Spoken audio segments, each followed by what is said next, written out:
Hello, and today we'll continue with Raincheck.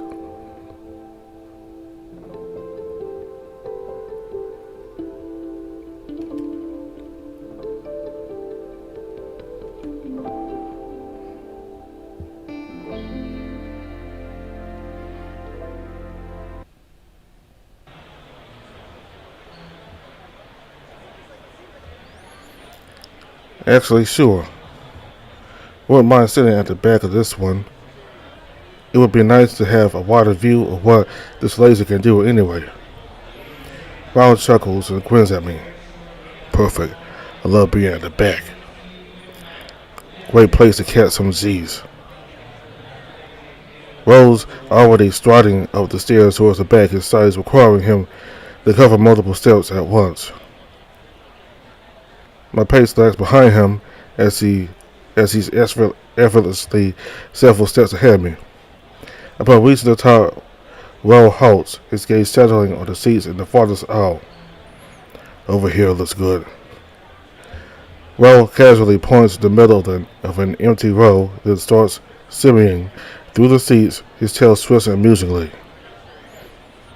This back row's got a clear view of the stage, but the sound is muffled. Good thing there's a screen streaming the action up high.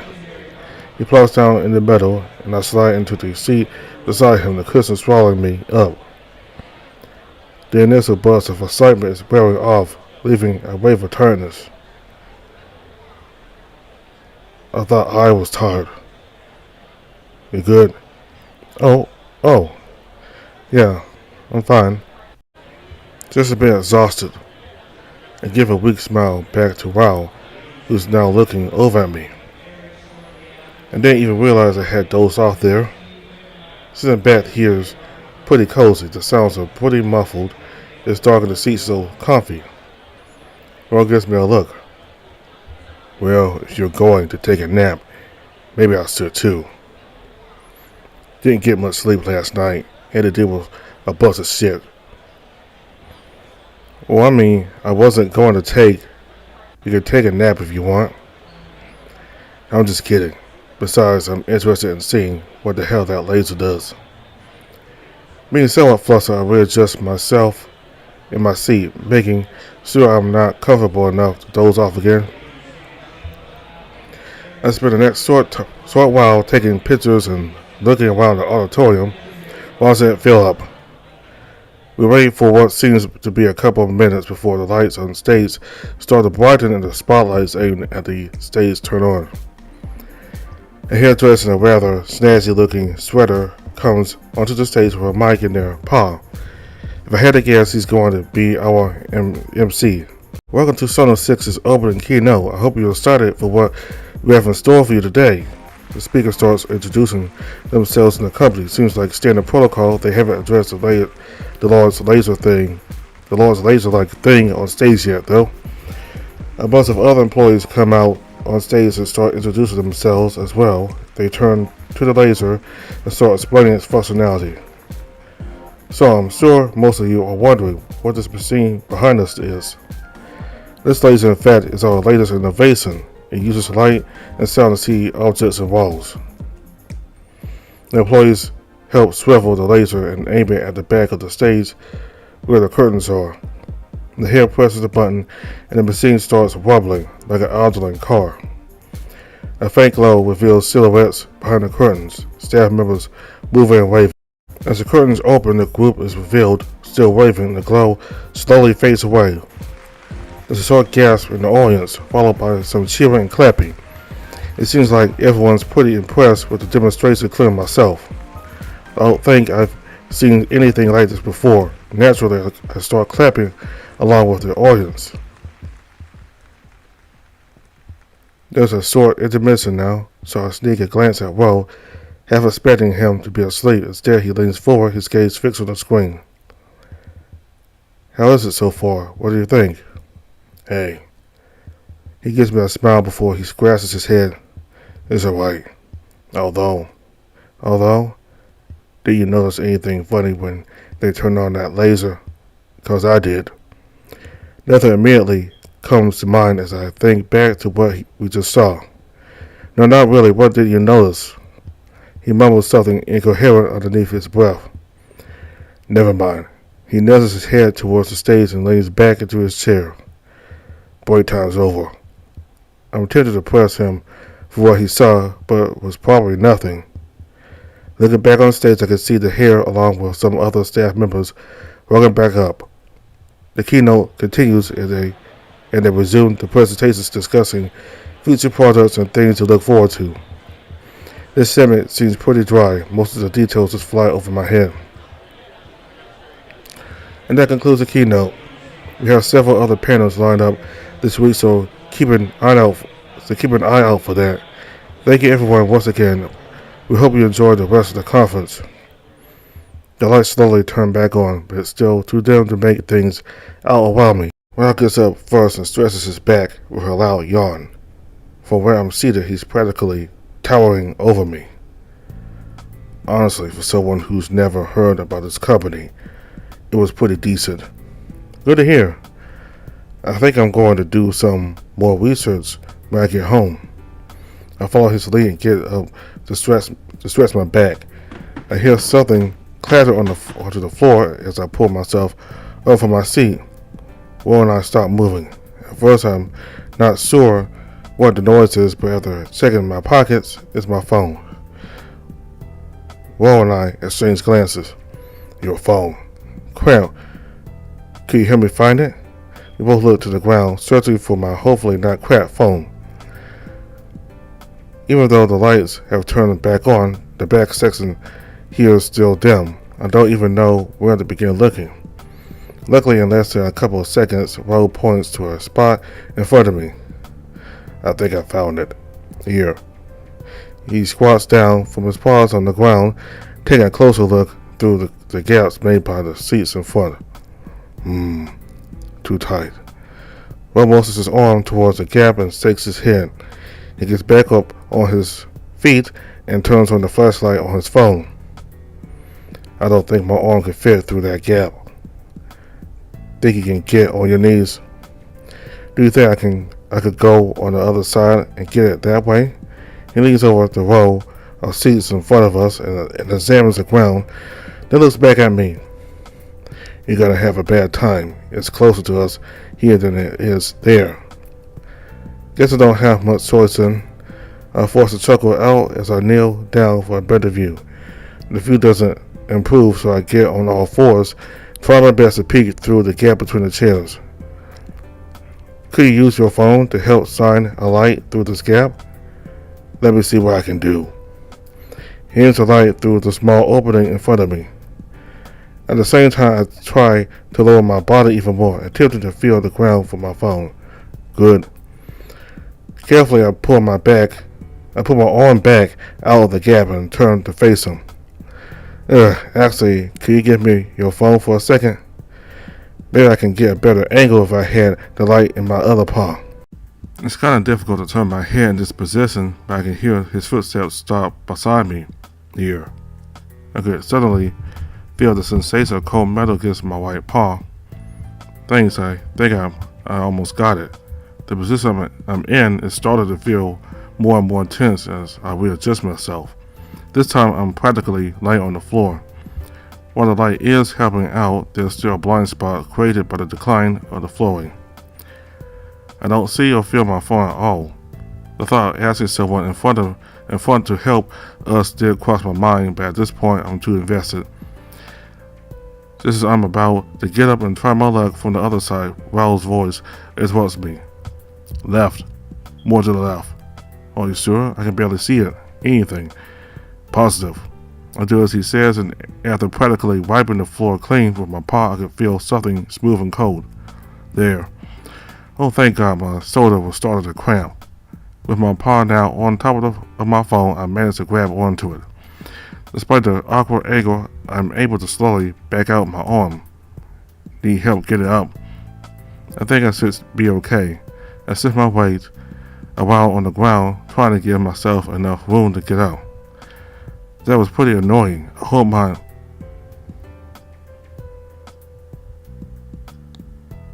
about to rise when I find Raul towering above me. In the scant light, my gaze inadvertently falls to his crotch. I'm not sure if it's the lighting or the angle, but from the way he's standing, his bulge is extremely pronounced, particularly towards his right thigh. Flustered, I quickly avert my gaze, feeling the heat rise in my face. Oh God, I'm completely certain he'll notice the intense blush on my face right now. Hey, you good? You didn't pull a muscle or anything, right? I didn't know he would be that close to me. Was he standing that close to me all this time? There's a hint of concern in his voice. I would be concerned too if I saw someone snap their head back down to the ground and tense up. Sorry, I forgot what I was going to say. I slowly get back on my knees before recovering my balance to stand back up, making sure not to make eye contact with Ro as I get up. Hey, everything alright? Oh no, I'm fine. With my face still warm, I try to act as casual as possible as I pat the dust off my body. I definitely didn't just have my face 2 feet from another man's crotch. Nope, not me. Ro tilts his head and studies me for a second before giving me a slow nod. How's the phone? I had completely forgotten about my phone. Naturally, I bring the phone out to inspect it as Ro diligently stares. I think I inspect my phone all while in my paw, making sure there's no cracks on the screen. Everything seems to be fine. I don't feel any new scratches either. Perfect. Let's go. The walk back out proves to be more difficult than expected. With this many people, it's going to be hard navigating around. Hey, you know what? That was pretty interesting. Thanks. Oh, no problem. It's the least I could do, really. He returns back a small nod and proceeds to pull out his phone. Well, anyways, I should get going. You're here for the convention, right? Maybe I'll see you around. Yeah, here for the whole week. I told him not really sure what else to say. Sounds like he's going to be here too. I wonder if he lives around here or something. A part of me really wants to know, but I refrain myself from being too nosy. Well, okay then, yeah. I'll see you around. Take care. And just like that, he's gone. Not sure where, but that's not my business. All in all, I think that was fun despite the particular homosexual interaction. Not every day this gets to happen to me anyway. Man, my legs are killing me. I've been trotting around the convention area for the past hour now. The first half was pretty exciting actually, seeing all the booths and whatnot, especially the ones with a live demonstration. Then at some point after, I realized I had made a full lap around the hall, and I've been just walking around aimlessly since. I need to sit down. I scoured the area for a place to sit and managed to spot a couple of vacant benches over in the distance. My legs. I quickly checked my phone for the time and realized that the battery had drained substantially since the keynote. Damn, 13%, huh? I should be okay if I refrain from using it for the next little bit. I don't like the idea of going back to my room just to charge it. It feels like a waste of time. I decided to get up and after a couple of minutes of rest.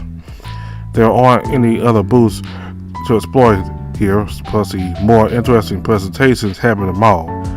What do I do? Suddenly, I remember the brochure that I stuffed away in my pockets. Maybe I could check out something listed in here, someplace I haven't been yet. I studied the brochure, letting my eyes bounce between the images until a picture of the coolly lit casino catches my eye. This looks interesting. I've always wanted to check out a casino. Not that I would gamble or anything, but the allure of what essentially is an arcade for adults always fascinated me. Okay then, I've made up my mind. Off to the casino I go. The casino takes longer than expected. I didn't expect the convention lobby to be that packed. Though it's pretty straightforward to get here, there's even a dedicated button in the elevator to go right to the casino. I made my way to the 66th floor and quickly noticed that the floor's layout is completely different. It's a lot more open. I start walking around and approach what looks like an entrance with velvet ropes, but am quickly stopped by security.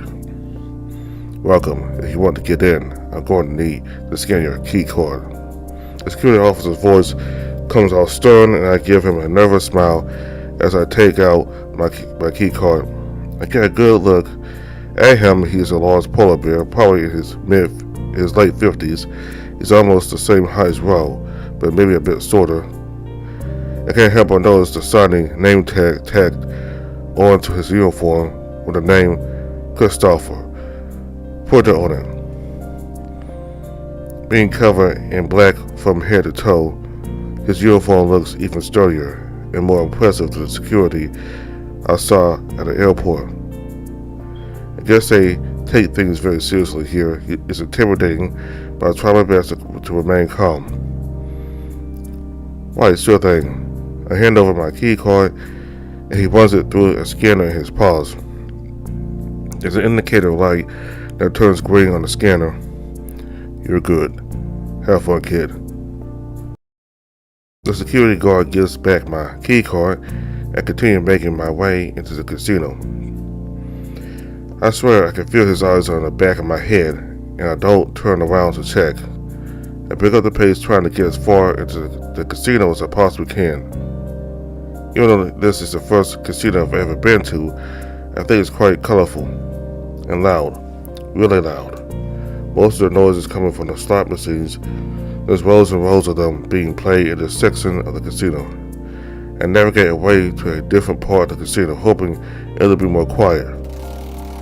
That ends in failure as I stumble upon a section with tables playing roulettes and poker. There's at least 5 games going on in tandem, and the clicking coming from the roulette drowns out most of the other noises around. It's quite exciting to take in, but maybe coming to the casino isn't such a good idea. There doesn't seem to be anything that catches my eye yet, besides the decor. I take a quick look around, checking for anything cool until I spot a familiar figure by a poker table. Is that Ro? Walking a bit closer, there's no mistaking the broad figure from behind. It looks like he's in the middle of a game. Raise 500. Call. A voice rings from the other side of the table. It belongs to a solid looking leopard sitting hunched over, their eyes glaring at Ro. Raise 250. I'm not exactly sure how poker works, but I know enough to tell that Ro has some momentum. I'll in. The leopard's demeanor looks a lot more agitated and aggressive now. I don't think they know what a poker face is. All in, bud. Several glances are exchanged between the players. Most of them look disheartened. One by one, the other players around the table throw their cards out. All except the leopard. The dealer deals out some cards, and it's immediately clear who won just by looking at the leopard's face. Better luck next time. The leopard slams his paws to the table and gives Ro another long, threatening glare before storming out of the casino. Well then, there's an awkward tension at the table with the rest of the players looking too stunned to speak. Ro suddenly turns to face me, catching me off guard. So, fancy seeing you here. I didn't know you played poker. Did he know I was watching him this whole time? No, I don't. I was going to say the same. I could teach you. That's okay, I'll pass. I'll have to pass up the offer. It looks pretty complicated, if you say so. You know, it's quite surprising to see you here. I thought you said you'd be busy in an hour before. I did. Don't worry about it. The wolf talks to the dealer at the table before getting up, making his way over. So, what was up with that guy? The leopard. I beat their ass 3 rounds in a row. Poor guy didn't know when to quit. How, so they lost all their money? Who knows, though that's just how it goes. That guy looked a bit sketchy though. Are you worried that he'll do something malicious? No, not really. People like him don't scare me. Still must be nice to be large and confident like him. I suppose so. I look at the pile of chips on Roll's side of the table. That's a lot of money. Gambling looks scary, but Roll makes it look easy and approachable. Roll notices me staring. It's not worth anything until I cash it in. Yeah, it's just, wow, that's a lot of money. You must be really good at poker. Or maybe I'm just lucky. He chuckles at me and I chuckle back, not wanting to seem awkward. Well, it was nice to see you again. I gotta go back to playing. Maybe win a few more games. Don't gamble too hard out there. You too. He gives me a reaffirming nod and sits back at the table. I want to tell Will I'm not planning on gambling, but he's already playing another round. Maybe I should. I'm already here anyway. Maybe not poker, I don't know the rules too well. Something easier. As I'm walking past some more slot machines, I notice a nice open section with a couple of sofas placed around a large table of refreshments. My legs used to be more resilient from all the squats I do from gardening, but now an hour's walk is enough to tire me out.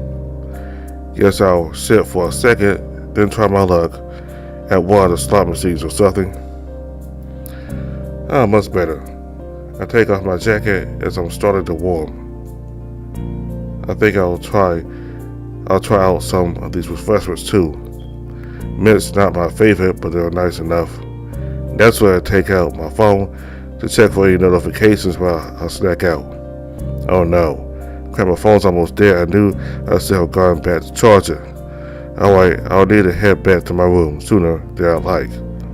I spend the next little bit refreshing my legs, then get up. That's when I notice something strange off in the distance.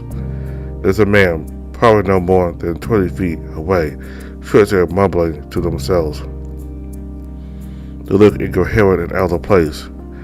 I glance around checking if anyone else sees what I'm seeing, but it's just me in the lounge. Maybe I should leave before things get weird. The man suddenly notices me and makes his way over, his eyes locked onto mine. Crap. He's a lot shorter now that I'm standing up, practically half my height. Well, this is extremely awkward. Is this guy homeless?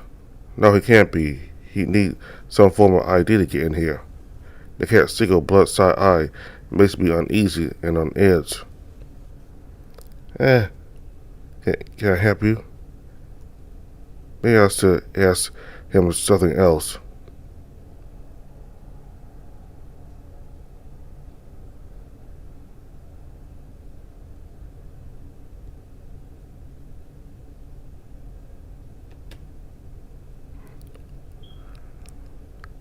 Are you okay? Yeah, yes. The man looks down to his paws and looks back at me. I don't even want to know why they're all scared up like that. What the hell do I do now? Money. Do you have any money? Please, money.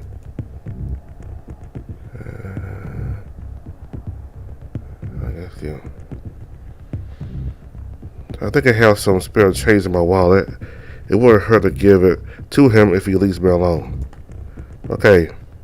I slowly take out my wallet while keeping eye contact with the stranger. It wouldn't hurt to give him one of the $5 bills I have, right? Here, take this. He takes the bill out of my paw shakily. More. I don't have any more to give. More. I really don't. More. You had some. I saw it.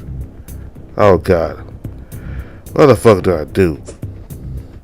In a split second, he lunges towards my legs, but I'm just fast enough to evade to the side. He misses my legs and ends up plowing right into the sofa I was just seated in. Ah! There's a long and painful sounding groan coming from the cat. My body suddenly freezes in place as my mind tries to fully comprehend the situation. My eyes dart around the room, searching for any exits nearby I can quickly escape to. I'll get you, liar! I look back to the man who looks like he's ready to pounce at me again. Where the hell is security? What the hell is wrong with this guy? Ah! My adrenaline kicks in. I need to get the hell out of here. I turn around and just start running as fast as I can. Something sharp grabs onto my tail and the resistance causes me to fall face first towards the ground. Ah, crap. My tail. Money! I manage to flip myself around and I'm greeted with a demented looking cat. There's several sharp pricks along my tail and I can tell the cat's setting his claws in. With one of his paws yanking my tail, the cat tries to claw at my face with the other, but I'm able to block it off with my knee. I get the cat from my free leg, but he doesn't budge. You're a liar. Now you pay. The cat lets go of my tail, freeing my other leg, and attempts to pounce on top of me. Panicking, I quickly pull both my knees to my chest as I realize I have both legs free now. Get off me. My feet connect with the cat's chest and shoulder, kicking him back as hard as I can. Ah.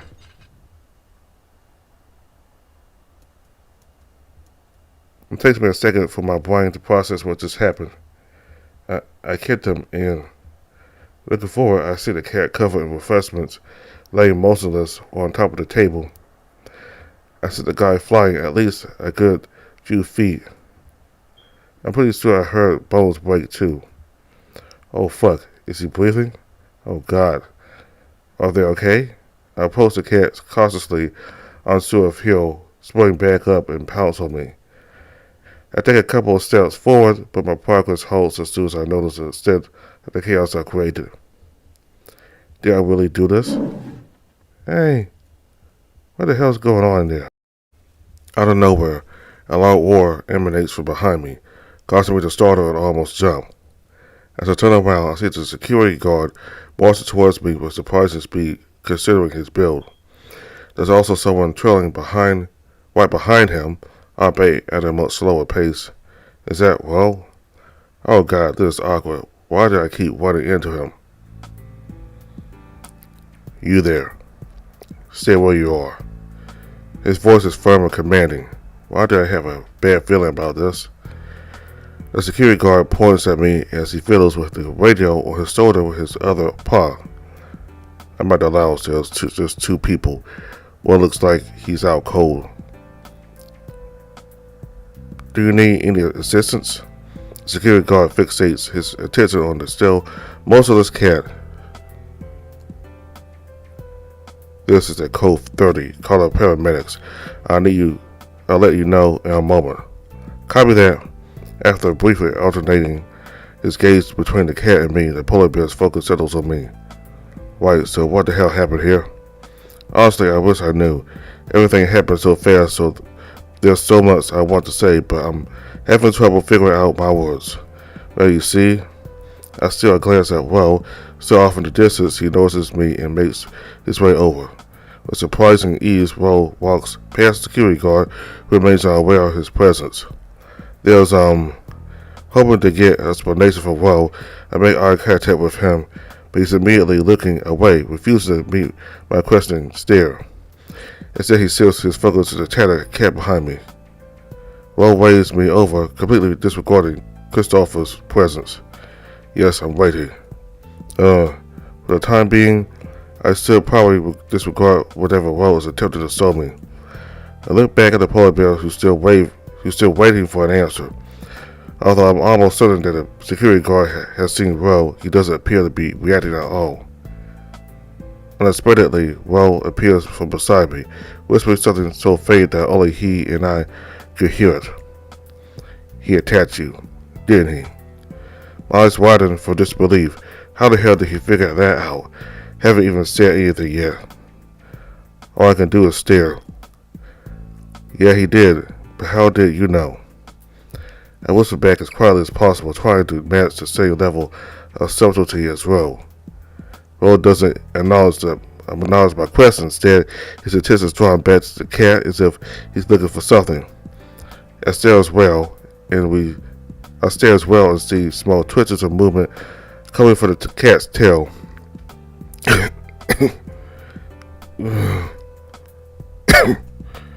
Oh, thank God he's alive. A huge wave of relief passes through me, but there's still a tight knot in my stomach as I stare at a mangled-looking cat. I thought so. Well, good news is he's not dead. Doesn't look like they'll be getting up anytime soon, though. Probably for the better. Can someone care to explain what's going on? I jump from a loud roar that the polar bear bellows out. Bo scowls at Christopher, then stares back at me. His demeanor looking more annoyed than startled. I turn back to the security guard. He clearly looks pissed. Right, sorry I got distracted. As the security guard puts up a closed sign in front of the lounge where we had been standing earlier, we relocate to the bar seats on the far side. I've never been great at handling confrontations, and this is no exception. Here's the deal. Emergency medical services have been called. They'll be on their way shortly. In the meantime, why don't you explain what happened? Well, I spent the next few minutes explaining the whole story. How I was minding my own business here until I was approached by that man. How he asked me for money, and how he suddenly lunged at me with full force trying to attack me. I also recounted that I had lost balance and fell when the cat grabbed my tail. Finally, I explained how I kicked him off of me when I was down on the ground. I finished my recount and looked at them for affirmation, but neither of them looked particularly surprised. It's like they always expected this. Christopher's the first to break the silence. Do you know who this person is? No, right? No, not at all. I've never seen them before in my life. Okay. Christopher reaches for his radio and speaks into it, keeping his eyes on the cat the whole time. Are the EMS here yet? They'll be here in 5 minutes. Good. How about the police? Christopher side-eyes me and admits the police. We got a gentleman here that'll most likely need to be sent for questioning. They're on standby. I'll call them right now. Immediately, I notice Rose's expression changed to somewhat of a worried state, especially I haven't seen until now. The polar bear then fixes his gaze on me. Sir, can I get your name? Theodore. The security guard nods. The paramedics will be arriving shortly, so if you're injured, we can have you tag along. If not, then you'll be sent to the police station for questioning first. I doubt you'll be in any trouble, though. Now, following standard protocol, I have to ask, are you injured? The thought of being carried away in an ambulance or a police car doesn't seem like the highlight I want for my vacation. It doesn't look like I have much of a choice. Now that he mentions it, the scratches I got earlier on my tail are starting to sting. I can't help but wince in pain. Well, now, he's fine. Both the security guard and I look at Ro at the same time. I'm about to object when Ro glances over at me for a brief moment. Is he up to something? What's he trying to do?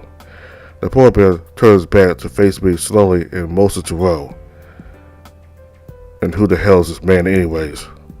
He showed up in the moments after I got here. You know him or something?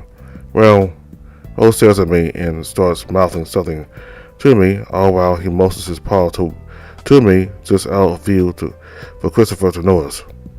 My brows furrow as I struggle to understand what he's trying to say. What?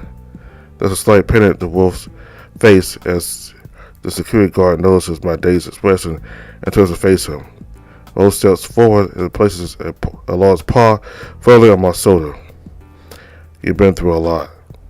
Let me handle this. He gives me a small pat before turning to face Christopher. The hell's going on? The wolf steps in front of me, acting as the divide between the security guard and me. You won't be going anywhere. Just who are you, huh? I'm his friend. We're friends now? Listen, under normal protocol, we need both parties involved handing off the police requesting ambulance to if he's injured. Understand? Wait, what does he know? Raul completely disregards my question and motions a gesture towards me. You want to dodge the station anyways.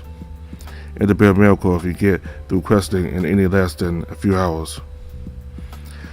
Probably take until tomorrow with a scandal like this. He shrugs at me with a toothy grin. Here's how I see it. You go, it'll get covered up. You've wasted your time. I guess you're right. Raul gives me a wistful smirk as he glances back into the polar bear. He's not going.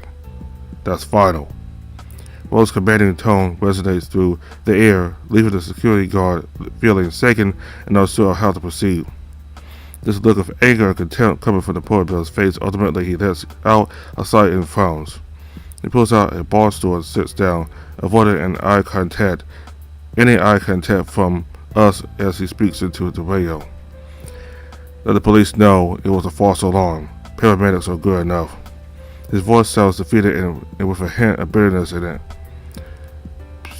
Okay, the paramedics have just arrived. They'll be up shortly. None of us move. None of us say anything. Just go. The wolf that was just towering in front of me suddenly turns around and gives me a nod. Let's go. He does a faint beckoning motion with his paw, but starts walking in the opposite direction of the exit. I don't know where he's going, but I'll need to follow him if I want any answers. I virtually have to run after Raul. At this point, I forget just how fast he can walk. As I try to chase him down, I try to think, but my mind's completely blank. What the hell just happened? Raul walks into an isolated part of the casino where the only things in sight are rows of unoccupied slot machines. His tall stature is striking compared to the surroundings as he scouts around the area. Before you say anything, we need to get your tail tweeted. Follow me and I'll explain everything. I promise. What? Can you do it here? Isn't that why we walked here? And wait a second, how do you know about my tail? And furthermore, how did you know I was attacked earlier? What's going on? Hold on, slow down. I'm looking for the open bar. Well, this is the time to be drinking. Raul turns to me, his sudden serious gaze silences me. Raul shifts his eyes away from me and carries on surveying the area. I exhale a sigh, feeling disheartened. I guess I'm left with no alternative. I have to cooperate for now if I want to find out what the hell is happening. Over there, let's go. I directed my sight towards the direction of his interest and see an open bar similar to the lounge area. Wait, and just like that, he disappears from my sight. I approach the open bar and spot Raul standing in front of multiple drink dispensers on the counter. There's several drink names I don't recognize. The wolf operates the tap and fills a plastic cup halfway with a transparent amber liquid. How can someone be in the mood to drink at a time like this? Without hesitation, he snatches up a bunch of napkins from a nearby pile. He swiftly turns around and hands me the drink, surprising me. Hold this. Huh? I don't drink. Shouldn't you be more concerned about our little added friend over there? Don't you see the scars on his paws? How about the bandage on his tail? We all turn to check out the cat with the scars and bandage present, like Raul had mentioned. Actually, I'm pretty sure I saw those earlier as well. Clearly a skeleton user. Skeleton? I don't think I've heard of that drug before. Wouldn't be good for business if people found out addicts were roaming about the hotel, attacking patrons. Just like the last 2 times. What does he mean, last 2 times? You understand what I'm saying, right, Christopher? Raul's voice is low and methodical. Is he threatening the security guard somehow? What are you getting at? And how the hell will you know that? The security guard raises his voice, sounding once more accusatory towards Raul. Doesn't matter. You know what does matter? Roy looks at me before continuing that several people were hospitalized because of what happened. Wait, what, really? I didn't hear anything about this. Of course not. The hotel did everything it could to cover up the accidents. Not well enough, sadly. I'm sure Christopher knows all about it. So there's been a huge cover-up all this time? This seems bigger than I thought. Maybe it would be best if I stay out of this as much as possible. Bill sets the cup back down on the counter where I failed to take the cup. It's only when he starts to dip the napkins into the cup that I realize what he's trying to do. Turn around. I do as I'm distracted, prepare myself for the pain. He kneels down and brushes aside my fur on my tail, causing me to grimace for the sudden pain. I just realized how embarrassing this is. It's a good thing he can't see how flushed my face is right now. While applies the alcohol-soaked napkin to the scratches on my tail, gently holding it in place with his big sturdy paws. Ah! I wish with a sudden sting, my tail recoiling with a sharp pain, but he easily holds it in place. How does it look? Just surface level scratches. Lucky you. The woman places several unfolded napkins over my scratches, wrapping them carefully and secure them with a firm knot. Alright there. As Ro stands back up, I pivot back to face him while I quickly check on my tail. The makeshift bandage looks surprisingly sturdy. You want your answers right? Yes. What the hell's going on? Not here. Then where? My room. North block. Something's off. Why does he want me to come to this room? It's an awkward pause as I try to think of what to say. But why your room? What do you mean? This is getting too weird. Maybe I should back out now. But how do I do it without being too obvious? I started to exit and then back to Ro, unsure what to do. After a long, awkward pause, Ro speaks up slowly. Sorry. I know we've had pretty light-hearted interactions so far. I guess Ro caught on to what I was thinking. To be fair, I've been told I have a terrible poker face. So if you're uncomfortable, come into my room. The wolf looks around and spots something off in the distance that catches his attention. I can explain it to you in the bathroom. His tone's a lot more gentler than it was a minute ago. Why did his behavior change all of a sudden? In place with privacy.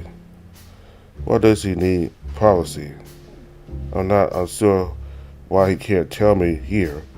There's virtually no one around the bar here. Okay then. An important character going on. Because Theodore keeps bumping into him everywhere he goes. And that cat guy, he tried to steal Theodore's money, and he was on kind of drug. So the security guard got tense with Theodore, and was able to go in there and save Theodore from potentially having to go to the police station. So and Theodore's a little hesitant about going with to his bedroom for to explain to him what's happening. So I mean, sure he's been around quite a bit, and the interactions have been positive, but he still doesn't completely trust because he still doesn't know him that much. They only know each other for like one day, so I understand that. So next time we're going to pick whether to go to this room or go to the bathroom. So thank you all very much for watching. Goodbye.